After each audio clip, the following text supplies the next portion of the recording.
On se retrouve aujourd'hui avec mon demi-litre de café, avec une superbe tasse. Franchement, il n'y a rien à dire. Je veux dire, c'est ma tasse, quoi.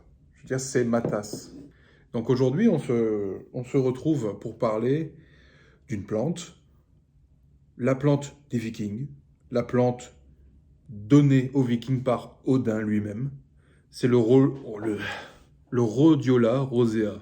Toujours tendance à dire rosae, je sais pas pourquoi. C'est peut-être plus facile. Ou sur les boîtes, c'est mal écrit parfois, donc il faut faire très attention. Qu'est-ce que cette plante? C'est un adaptogène, comme le ginseng, l'ashwagandha, la maca dans une moindre mesure. Ça a les mêmes fonctions de base. Ça s'adapte à votre corps, à votre feeling, à votre ressenti. Ce que fait le rhodiola de base, c'est que ça apaise le CNS et ça agit sur les fonctions cognitives. Personnellement, ce que j'ai ressenti moi quand je l'ai utilisé, alors bien évidemment, on va parler d'abord des dosages.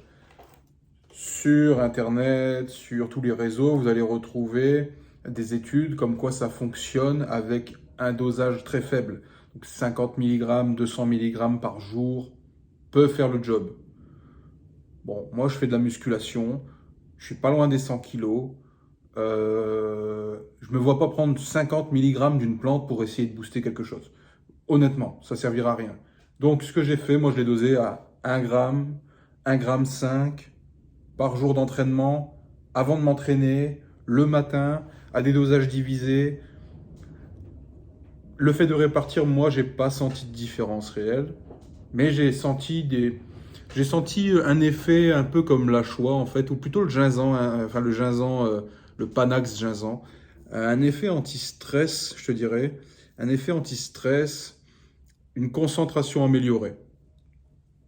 Au-delà de ça, je sais pas. Je pense qu'à mon avis, il faut quand même doser avec de la poudre, carrément 5 grammes, à mon avis, pour vraiment sentir physiquement une différence.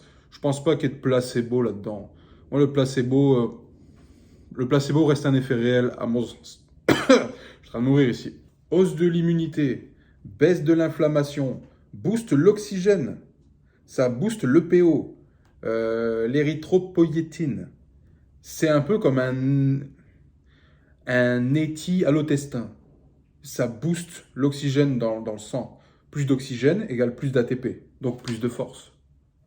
C'est pas une vérité absolue, c'est pas un stéro, c'est pas incroyable, c'est une plante, mais c'est à prendre en compte quand on veut prendre du muscle, de la force, etc. Pour notre sport, c'est génial. Répare l'ADN.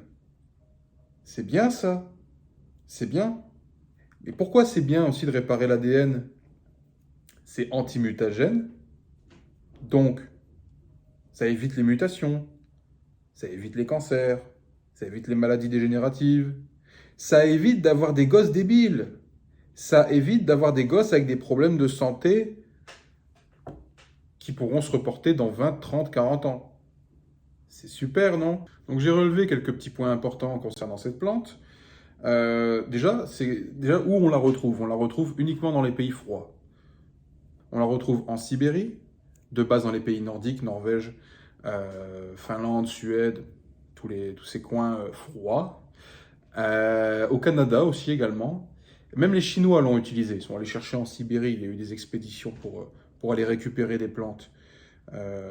Donc ils ont récupéré évidemment le rhodiola pour guérir des cancéreux. Eh oui, comme d'habitude, on guérit des cancéreux avec les plantes. Eh oui, ou du moins on apaise leurs symptômes. Donc, comme je l'ai dit, apaise le CNS, donc c'est bien pour se calmer. Ou au contraire, accélérer le CNS. Tout dépend de comment on se sent aussi, c'est un adaptogène, donc ça s'adapte. Un effet anti-âge relevé. Évidemment, si tu es moins stressé, tu vieillis moins vite. C'est logique, ça reste logique. On a relevé aussi une plus grande durée de vie, un plus grand taux de survie chez les cancéreux. Ça baisse la croissance des tumeurs. C'est intéressant, très intéressant quand même. Le principe bioactif, donc l'élément principal, le constituant principal de la plante, c'est le ou la salhydroside. C'est un principe actif de la plante qui sert en majorité dans tous les bienfaits. on a la ravocine, voilà, on a tout un tas de composants dedans. Mais la salidroside, c'est vraiment le principe actif qui sert à la cognition, à l'effet antioxydant, à l'effet de prise de force, de prise de conscience, de prise de tout ce que tu veux. Et la salidroside, on peut la retrouver donc extraite du rhodiola à part. Donc ça veut dire que limite, on pourrait se passer de prendre la rhodiole en tant que telle, on pourrait compenser avec comme palliatif le salidroside. Ça pourrait être très bien aussi. Maintenant, avoir les dosages, je ne sais pas. Ça a des effets hénotropiques aussi. Hénotropique, comment je pourrais dire ça? C'est un effet sur la cognition, la façon de se sentir dans l'environnement, de, de réaliser, d'être dans la pleine conscience, en fait. Et donc, enfin, moi, j'ai lu que l'espèce de rage des berserkers, des berserks, des guerriers, j'allais dire les guerriers mongols, mais non, les guerriers un peu fous qui avaient des pouvoirs d'animaux, quelque part, si je peux le dire plus simplement. Ces gens-là auraient consommé de la rhodiole pour atteindre un niveau de rage extrême. Je ne sais pas trop. Alors, est-ce que l'extrait de plante était plus pur? Est-ce qu'il n'y avait pas des mélanges? Est-ce qu'il n'y avait pas un aspect spirituel à la fois via l'utilisation de cette plante? Je ne sais pas. Franchement, c'est à approfondir. Sachant qu'il y a eu beaucoup de choses, comment je pourrais dire, beaucoup de documentation de l'époque brûlée, détruite pendant certaines ères de l'époque. Donc on n'a pas énormément de traces là-dessus. Voilà, on nous dit, ouais, c'est bien, les Vikings ont utilisé ça. Ok. Quand, comment, de quelle manière, c'est dur à dire quand même. Par contre, je veux bien croire que pour l'effet de résistance physique et de concentration et de bon feeling, là, je veux bien le croire. Je pense que oui, là, vraiment, ça a une réelle utilité. Et je pense que c'était quand même utilisé pour ça de base. À mon sens, à mon avis, je trouve que c'est une très belle plante, une très bonne plante.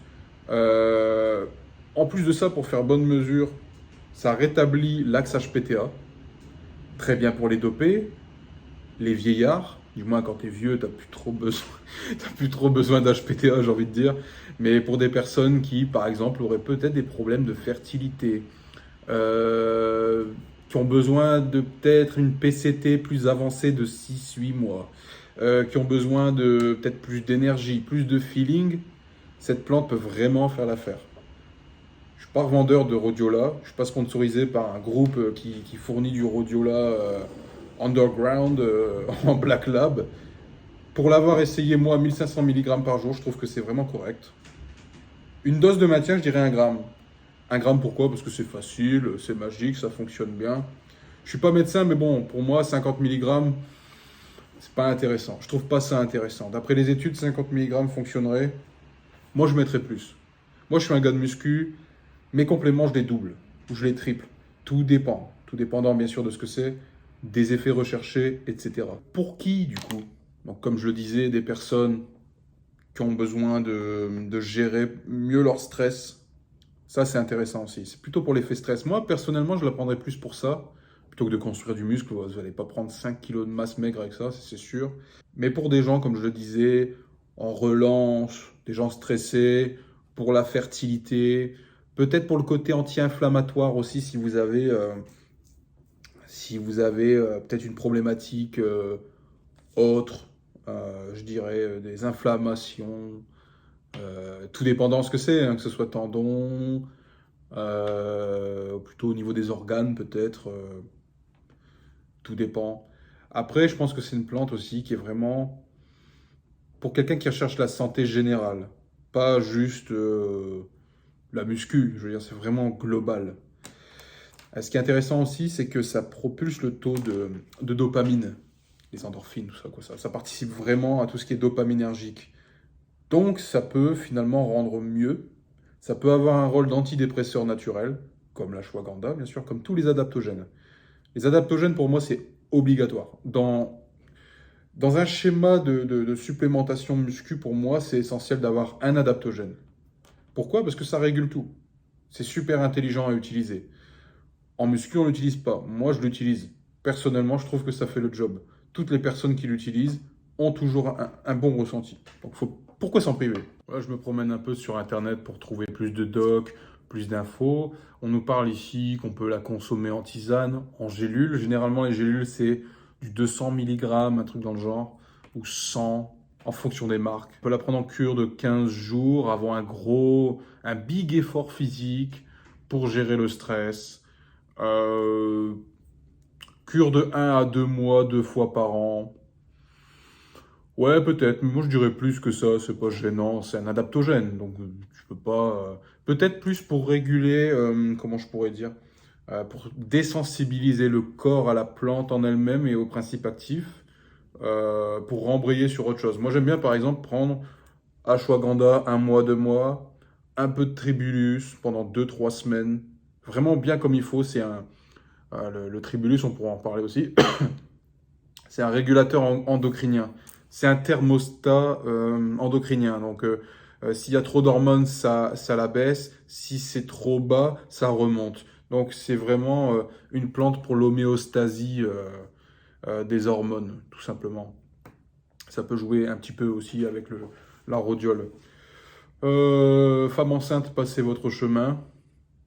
Ouais, à voir, mais bon. Tu sais, les plantes, faut pas les consommer quand tu es enceinte, mais les antidépresseurs, ça va. On nous dit que les Vikings consommaient donc la plante pour accroître leur immunité, résister à des périodes rudes de leur vie. On remonte à 1 millier d'années, hein. Donc ils savaient déjà des choses sur les plantes que nous, on connaît à peine finalement, parce que peu de gens utilisent les plantes. Vraiment très peu. La plante la plus utilisée, je te dirais, c'est le tabac. Donc, je vous laisse ici. Alors bien évidemment, il y a énormément de recherches. Je vais pas tout sortir ici, ça servira à rien. Et puis ça serait un petit peu beaucoup trop long. Beaucoup trop long. J'ai pas envie de faire une vidéo d'une demi-heure, j'ai pas envie de vous endormir. Je pense qu'on n'est pas à l'école. 15, 20, 30 ans d'études, là, je pense que c'est assez, à un moment donné. Faites-moi savoir en commentaire si vous voulez qu'on parle d'autres plantes, mais de manière plus approfondie. On pourra parler de la maca. J'avais déjà préparé une vidéo sur la maca, je pourrais la sortir. Il y a plein d'autres plantes aussi, il y a beaucoup de choses sur lesquelles on peut parler. J'essaierai de trouver plus d'études orientées muscu avec les plantes. Même si on a du mal à en trouver parce que le corps médical ne s'intéresse pas à ça. Généralement, les plantes, les compléments, on les utilise pour autre chose, pas forcément la muscu. Donc, on verra ce qu'on peut trouver. Faites-moi savoir en tout cas ce qui vous intéresse. Et puis, on se retrouve pour une prochaine vidéo. Bisous!